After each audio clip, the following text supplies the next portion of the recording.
আসসালামু আলাইকুম। আমি জয় বলছি। আপনারা জানেন যে গত ১.৫ বছর ধরে এই অবৈধ ইউনূস সরকার অবৈধভাবে ক্ষমতা দখল করে আছে। গত ১.৫ বছরে তারা আমাদের অর্থনীতি শেষ করে দিয়েছে। গত ১.৫ বছরে বাংলাদেশে কোনো আইন শৃঙ্খলা নেই। যত জঙ্গিদেরকে আমাদের আওয়ামী লীগ সরকার গ্রেফতার করেছিল তাদেরকে তারা জেল থেকে ছেড়ে দিয়েছে। স্বাধীনতার চেতনা তারা চেষ্টা করে মুছে ফেলছে, বাংলাদেশের ইতিহাস মুছে ফেলছে। তারা বঙ্গবন্ধু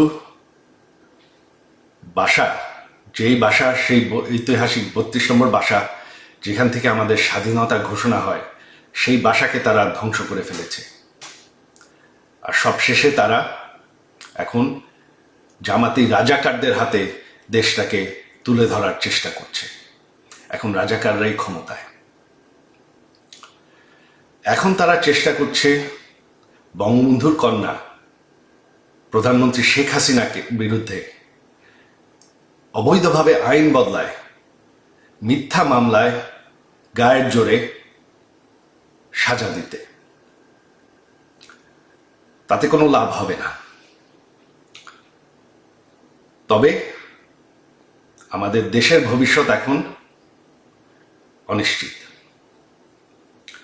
দেশটাকে রক্ষা করতে হবে।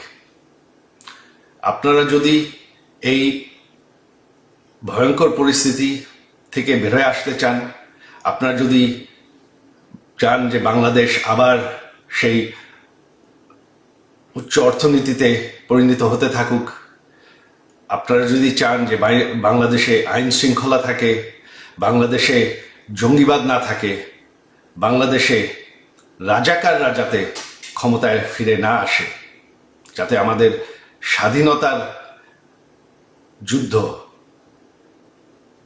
সেটা যাতে মুছে না ফেলা হয়, তাহলে আপনাদের এখন দাঁড়াতে হবে।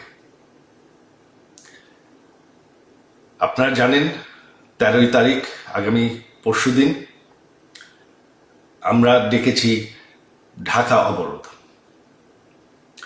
ঢাকা অবরোধকে আপনাদের সফল করতে হবে। আমার অনুরোধ আপনাদের প্রতি যে আপনারা কেউ, এরা গায়ের জোরে চেষ্টা করছে, তবে আপনারা কেউ কাজে যাবেন না। ছাত্রছাত্রীরা স্কুল কলেজে ক্লাসে যাবেন না। দোকানপাট, বাস, রিক্সা সব বন্ধ রাখবেন। এরা গায়ের জোরে চেষ্টা করছে দমন করতে, তবে ভয় পাওয়ার কিছু নাই। আপনারা যদি বাসায় থাকেন, এরা আপনাদের কিচ্ছু করতে পারবে না। দেশটাকে বাঁচানোর জন্য এটাই এখন পথ।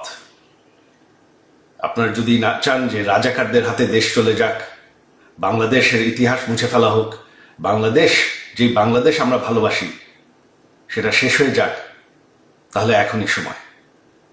এই অবৈধ সরকারের আর বেশি সময় নাই, এদেরকে ভয় পাওয়ার কিছু নাই। আর আমার শেষ অনুরোধ আইন শৃঙ্খলা বাহিনীদের পক্ষে যে এই সরকারটি অবৈধ, সম্পূর্ণভাবে অবৈধ। তারা, এই সন্ত্রাসীরা পুলিশকে হত্যা করেছে, আইন শৃঙ্খলা বাহিনীকে হত্যা করেছে, আপনাদের ভাইদেরকে হত্যা করেছে। তাদের কোনো বিচার করতে দেয়নি। আপনারা আমাদের নেতাকর্মীদের নির্যাতন করবেন না। এই সরকারকে আমরা সরাবো। এই সরকার আর বেশি দিন টিকবে না। বাংলাদেশকে আবার সেই রাজাকারদের হাত থেকে আমরা অবশ্যই রক্ষা করব। ৭১-এর আন্দোলন আমরা যুদ্ধ করে জিতেছি। এই আন্দোলনও আমরা সফল হব। আপনাদের সবাই সহযোগিতা চাই।